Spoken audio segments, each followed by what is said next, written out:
그럼 일단 디애슬레틱에서 매주 칼럼으로 전하는 이야기죠. 각 팀별 이적 시장 현황 업데이트를 매주 해주고 있는데, 먼저 아스널, 첼시, 토트넘 소식부터 한번 살펴보겠습니다. 아스널에게 이번 주에 어떤 일이 있었나? 꽤 많은 일이 있는 것처럼 보이긴 했지만 예상보다는 적었어요. 일단 첼시로부터 마두에케를 4,800만 파운드의 초기 이적료로 영입하는데 성공했지만 요케레스와 발렌시아의 모스케라 영입이 아직 마무리되지 않았죠. 근데 이제 최신 소식을 덧붙여 드리면, 이제 요케레스는 희열위고 거기다가 온스테인이 이적 임박을 전한 상태입니다. 그래서 프리시즌 투어 전 아르테타가 원하던 스쿼드가 갖춰졌는가? 라는 질문에는 원하던 스쿼드가 갖춰지진 않았다고 해요. 아스널은 이적 시장에서 활발히 움직이긴 했지만 요케레스와 모스케라를 모두 프리시즌에 합류시키길 원했지만 그게 지금 아직까지는 실패죠. 아스널은 토요일 저녁 싱가포르로 이미 출국을 완료한 상태며, 비행기에 오른 3명의 영입 선수는 케파, 뇌르고르 그리고 수비맨디였습니다. 이후 화요일 센터백인 모스케라도 런던을 떠나 아스널 프리시즌 투어에 합류했으며, 그의 이적은 아직 발렌시아나 아스널 어느 쪽에서도 공식 발표는 아직 한 상태는 아니에요. 근데 이미 사진이 유출이 되었죠. 아스널 이적이 완료가 된 것 같습니다. 또 다른 영입생인 마두에케 역시 투어에 합류하길 열망했지만 첼시 소속으로 클럽 월드컵에 출전한 관계로 충분한 휴식을 취하라는 권고를 받았다고 해요.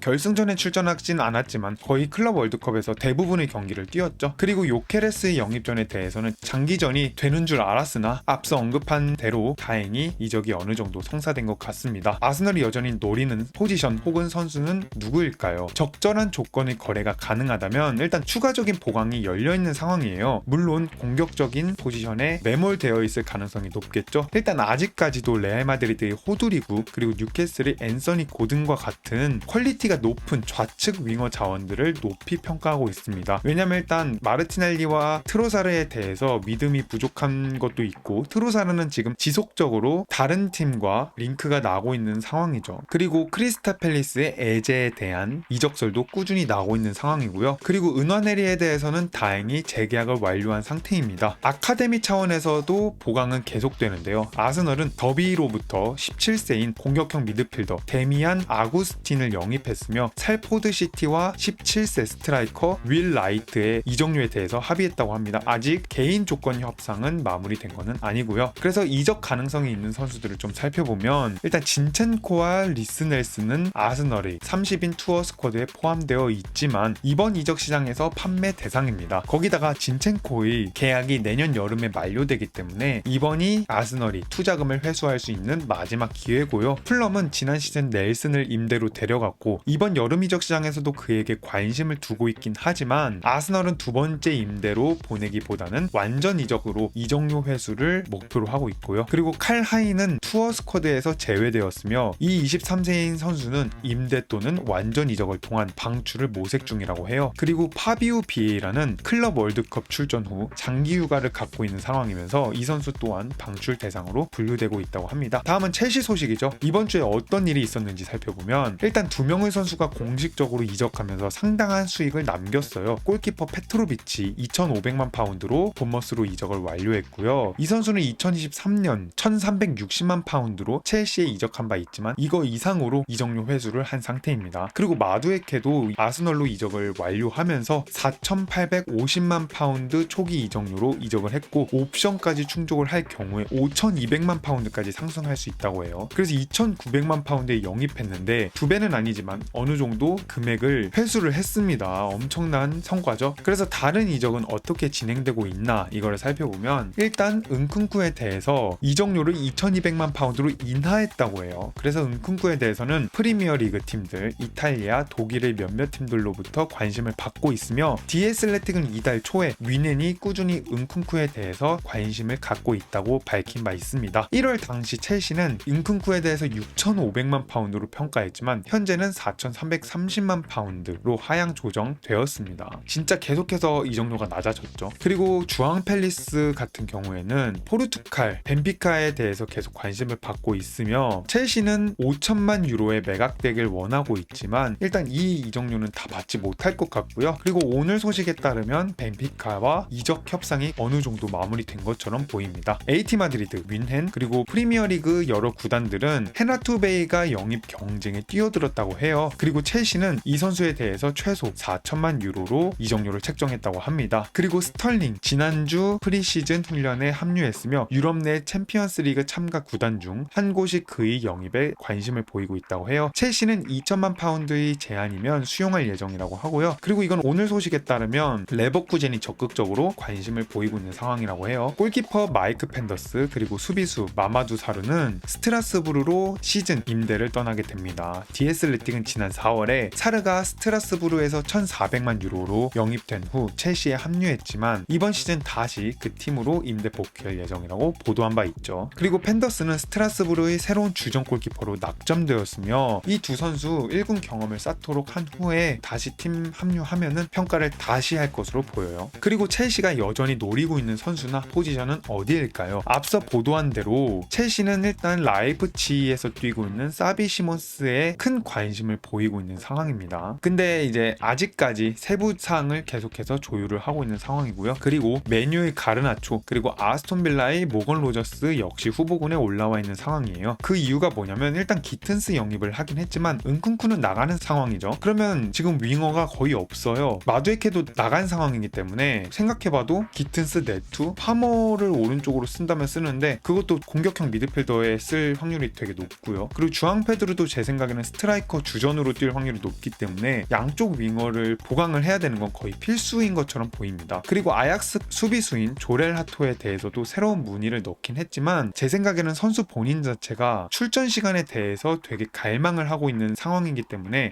아약스에서 1년 더 뛰지 않을까 싶습니다. 그리고 팀 내에서 이적 가능성이 있는 다른 선수는 누구일까요? 일단 찰로바는 크리스탈 팰리스 임대 복귀 이후에 1군 고정 자리를 꿰찼으며 이번에 클럽 월드컵 결승전에서도 선발 출전을 했죠. 제 생각에는 근데 첼시가 계속해서 방출 명단으로 생각을 하고 있다곤 하지만 웨슬리 포파나가 장기 부상 이후에 복귀한 상황에서 얼마나 다시 폼을 되찾을 수 있을지도 의문이고 찰로바가 지금 클럽 월드컵에서 보여준 퍼포먼스를 생각해보면은 다음 시즌에도 충분히 첼시 스쿼드 내에서 경쟁력을 가질 수 있을 거라고 생각을 하고요. 그리고 니콜라스 잭슨도 잉글랜드와 유럽 내 여러 구단의 관심을 받고 있는 상황이에요. 첼시는 일단 델랍과 주앙 페드로가 있기 때문에 잭슨을 내보낼 생각도 하고 있지만 지금 책정한 이적료가 너무 높은 상황이라 이 이적료를 과연 받으면서 매각을 할 수 있을지는 의문점이 붙는 상황입니다. 그리고 디사시, 우고추쿠, 벤치렐, 브로야는 모두 판매 대상이고요. 수비수 RP 길크리스트에 대해 첼시는 500만 파운드를 요구하고 있는 상황입니다. 그리고 마르크 기우에 대해서는 해당은 되지 않아요. 왜냐면 일단 첼시는 임대를 선호하면서 계속해서 경험을 쌓게 한 뒤에 자신들의 스쿼드에 포함시키길 원하고 있는 상황이에요. 그 다음 이제 토트넘 소식인데요. 이번 주에 어떤 일이 있었냐 한번 살펴보면 일단 토마스 프랭크 체제가 본격적으로 시작한 한 주였죠. 현재 스쿼드는 모두 프리시즌 훈련에 복귀했으며 프랭크 감독은 첫 친선 경기에서 지휘봉을 잡았습니다. 그래서 레딩을 2대 0으로 꺾었고 아시아 투어, UEFA 슈퍼컵, 프리미어리그 개막까지 얼마 남지 않았어요. 이적 시장에서는 이전 주보다는 조용한 분위기가 이어졌고요. 왜냐면 모건 깁스 화이트를 어느 정도 영입이 확정된 것처럼 보였으나 문제가 발생했죠. 이게 사전 접촉을 한 게 아니냐라고 노팅엄이 문제 제기를 하면서 이 이적 사과에 대해서는 장기간 지속될 것으로 보여요. 그래서 이게 미해결 상태이기 때문에 새로 영입된 선수는 없는 상황입니다. 그리고 일단 도링턴은 임대 복귀를 했고 골키퍼 조시 킬리 역시 리그1 소속인 루턴타운으로 완전 이적을 한 상황이고요. 그리고 깁스 화이트 영입에 대해서 성사가 될까 아니면 다른 대안을 찾아야 될까 이거에 대해서 언급했는데 지난 주말까지만 해도 깁스 화이트가 토트넘 선수로 합류하는 것이 정말 임박해 보였어요. 하지만 그 이후 상황은 뚜렷한 진전 없이 정체되어 있고요. 깁스 화이트는 주말 모나코와의 포레스트 친선 경기에 출전했으며 포르투갈 프리시즌 캠프에도 합류 예정이었지만 개인적인 사유로 출국을 한 상황은 아니고요. 팀 동료 올라 아이나는 이번 주 깁스 화이트가 포레스트에서 프로페셔널한 태도를 유지하고 있다라고 밝혔지만 그의 미래는 여전히 불확실한 상태예요. 그래서 포레스트는 토트넘이 제시한 6천만 파운드 제한이 깁스 화이트 계약선에 기밀 해제 조항과 일치했다는 점에 대해서 불만을 나타낸 바 있는데 이거는 어떻게 될지 조금 오랜 시간 동안 지켜봐야 될 것 같습니다. 그러면 토트넘이 여전히 노리고 있는 포지션과 선수는 누구일까요? 팬들은 여전히 미드필더 업그레이드가 필요하다는 의견이 지배적이에요. 왜냐면 일단 깁스 화이트의 영입 여부와 상관없이 벤탄쿠르랑 파페사르가 수비 앞에서 선발로 뛰긴 했지만 비수마도 일단 불안한 모습을 보여주고 있고요. 있고요. 그래서 지금 지속적으로 미넨 소속인 주앙 팔리나랑 링크가 뜨고 있는 상황이죠. 근데 팔리나는 최근 폼이 너무 망가져 있기 때문에 의문점이 붙고 있는 상황이고, 거기다가 여기에 최근 소식을 좀 덧붙여 드리면 벤탄쿠르랑 비수마가 모두 계약 기간이 1년밖에 남지 않은 상황이에요. 그래서 앞서 언급한 것처럼 깁스 화이트가 영입이 되든 안 되든 6번 롤을 할 수 있는 미드필더 영입은 필수이지 않을까 싶습니다. 센터백 포지션은 어느 정도 안정화가 된 상태예요. 왜냐면 부슈코비치가 친선 경기 레딩전에서 인상적인 모습을 보이기도 했고요. 타카이코타도 합류를 했고, 풀백 포지션에서 여전히 뎁스가 부족할 수 있기 때문에 풀백 영입 정도만 하지 않을까 싶습니다. 그래서 방출 명단, 이적 가능성이 있는 선수로는 손흥민과 로메로의 미래에 대해서는 의문점이 붙어있는 상황이고요. 손흥민은 지난 시즌 종료 후에 옵션이 발동되어 1년 연장 계약 중이며, 로메로는 계약 기간 2년이 남은 상황입니다. AT 마드리드가 꾸준히 로메로에 대해서 관심을 보였으나 토트넘이 로메로를 붙잡고 장기 계약을 원한다는 판단하에 관심을 철회했고요. 손흥민에 대해서는 한참 이적설이 나오고 있긴 했지만 지금 잠깐은 조용한 상황입니다. 그리고 비수마, 벤탄쿠르, 히샬리송 등 팀 내에서 오랫동안 뛰었던 선수들에 대해서도 방출 명단으로 고려하고 있는 상황이에요. 그래서 오늘은 런던 팀들 세 팀에 대해서 한번 살펴봤는데, 다음 영상에서는 또 다른 팀으로 돌아오겠습니다.